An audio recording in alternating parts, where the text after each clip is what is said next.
विमल पोलो जोबा केसरी, हर पल मनाओ केसरी त्योहार। वो चार्जशीट जिसमें सारे आरोप लगाए उसको खारिज कर दिया कोर्ट ने, सुनने लायक नहीं समझा। लेकिन अभय दुबे ये बात सिद्धार्थ बिल्कुल ठीक कह रहे हैं कि जो जितनी भी कार्रवाइयां हुई, प्रॉपर्टी अटैच हुई, पूछताछ हुई, प्रोसेस, एक ट्रेल ऑफ इन्वेस्टिगेशन जो रहा ईडी का, उस पर थोड़ी कोई सवाल उठाया। they can lodge an FIR, they can lodge ECIR and they can start probe again. देश के करोड़ों दर्शक जो गरिमा सिंह जी जैसी मूर्धन्य निर्भीक पत्रकार का शो देख रहे हैं, उनको आसान भाषा में मैं चंद मिनट में कुछ बातें बताने की कोशिश करूंगा। नेशनल हेराल्ड है क्या?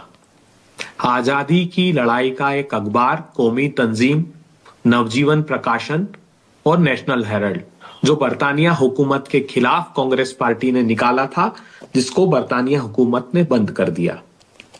आखिर कांग्रेस पार्टी ने उसको लोन क्यों दिया? उस पर कर्ज क्या था?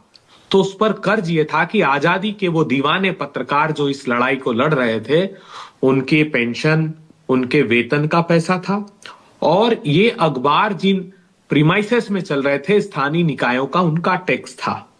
तो कांग्रेस पार्टी की जिम्मेदारी बनती थी कि जो आजादी के लिए लड़े अखबार, जो संघर्ष किया, उनकी देनदारी को चुकाए। वो देनदारियां हमने चुकाई। सवाल ये उठता है कि ईडी ने क्या पहली बार 2021 में इसका कॉग्निसेंस लिया? तो मैं देश के लोगों को ये बताऊं कि 2015 में ईडी ने एक सिफारिश की कि इसमें क्लोजर फाइल होना चाहिए, मुकदमा नहीं बनता। बड़े बड़े समाचार पत्रों ने, बड़े अखबारों ने इसको रिपोर्ट किया।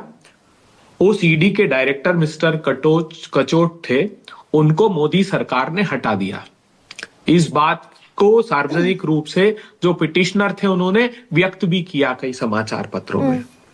अब झूठ जो आकंठ भ्रष्टाचार में डूबी भारतीय जनता पार्टी और उनके प्रवक्ता, उनकी सरकार कैसे बोलते हैं, इस पर मैं प्रकाश डालता हूं। आखिर यंग इंडिया एक नॉट फॉर प्रॉफिट कंपनी, हाँ, इसी पर मैं चाहती थी आप बोलिए। जिसमें गरिमा जी ने बताया कि जिसमें डिविडेंड नहीं ले सकते, एक पैसा तनख्वाह नहीं उसके डायरेक्टर ले सकते, तो ना तो 1 इंच जमीन, movable property, immovable property 1 inch भी ट्रांसफर नहीं हुई यंग इंडिया में, 1 सिंगल रुपया भी ट्रांसफर नहीं हुआ। तो सवाल ये उठा 2015 में कि फिर मनी लॉन्ड्रिंग कैसे? मनी लॉन्ड्रिंग तो तब होगा जब पैसे का या प्रॉपर्टी का हस्तांतरण हुआ हो। तो नहीं हुआ। तो इसका अर्थ है कि यह नहीं हो सकता। अब ये बात आ रही कि 2021 में ईडी क्यों कूदी इस केस में, तो देश के लोगों को इसके पहले अबे आइएगा इस पॉइंट पर, लेकिन उसके पहले ये सवाल मैं आपसे पूछ लूं कि भाई कोर्ट ने जितना प्रोसेस आपने बताया, कोर्ट ने इन्फोर्समेंट डायरेक्टरेट को ये नहीं कहा कि आप इसको प्रोब नहीं कर सकते, सुनिए आप ना, इसकी जांच नहीं कर सकते। देखिए, आप बीच में टोकेंगे अगर 2 मिनट नहीं, तो सब खुलासा होगा सारी फिर सिद्धार्थ कहेंगे कि मैं डिस्क्रिमिनेट करती हूँ।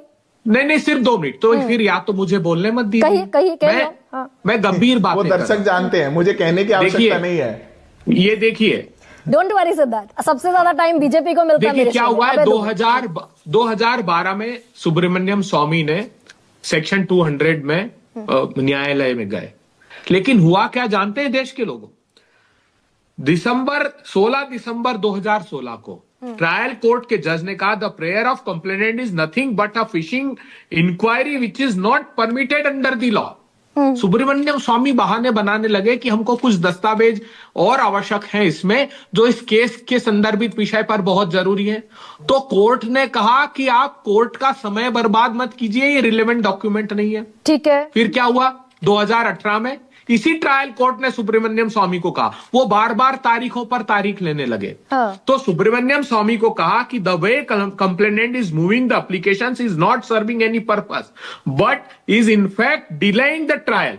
द ट्रायल इज ऑलरेडी, उन्होंने प्रोसिक्यूशन एविडेंस पे फरवरी 2016 में से लगा रखा था, और 18 में उन्होंने ये बात कही कि आप साफ सिर्फ तारीखें लेते, कहते हैं कि हमारी कार्य समिति की मीटिंग है, मुझे बाहर जाना है, मैं अब आज पर आते हैं ना। अबे 1 सेकंड सुनिए, गंभीर बात सुनिए। अभी इस सवाल पर मैं 10 सेकंड दूंगी ना, प्लीज। हाँ, इतना प्लीज कहिए, कह दीजिए। मैं उसी पर आ रहा हूं, सुन लीजिए। आखिर ईडी क्यों आई 21 में? क्योंकि सुब्रमण्यम स्वामी को लग गया कि अब हमारे पास एविडेंस नहीं है, ये मुकदमा खारिज हो जाएगा, तो फिर ईडी की एंट्री कराई गई, स्टे ले लिया। सुब्रमण्यम स्वामी ने हाईकोर्ट जाकर इस मुकदमे का स्टे ले लिया। उसमें ईडी पर के खिलाफ बात क्या है?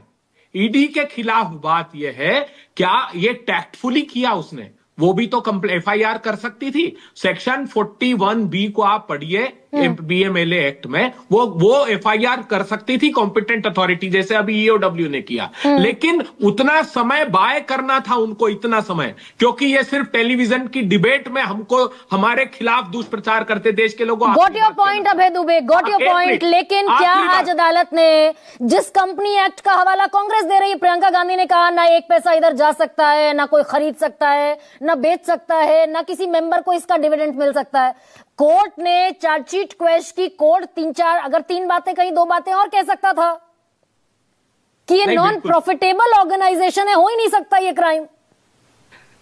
देखिए, इन्होंने, मैं आपको बता रहा हूं, अगली तारीख पर जो नई एफआईआर दी है, उसको कहेंगे कि आप इसका कॉग्निसेंस लीजिए, तो ट्रायल जब तक कंप्लीट नहीं होगा। मैं देश के लोगों आखिरी और महत्वपूर्ण बात बताना चाहता हूं, कैसे ये प्रतिशोध की राजनीति कर रहे हैं। भारतीय जनता पार्टी, गौर से सुनिएगा, जिसका काम है आज की सत्ता का कि छापा मारो, चंदा लो, चंदा दो, धंधा लो, ये विरासत में मिला इनको।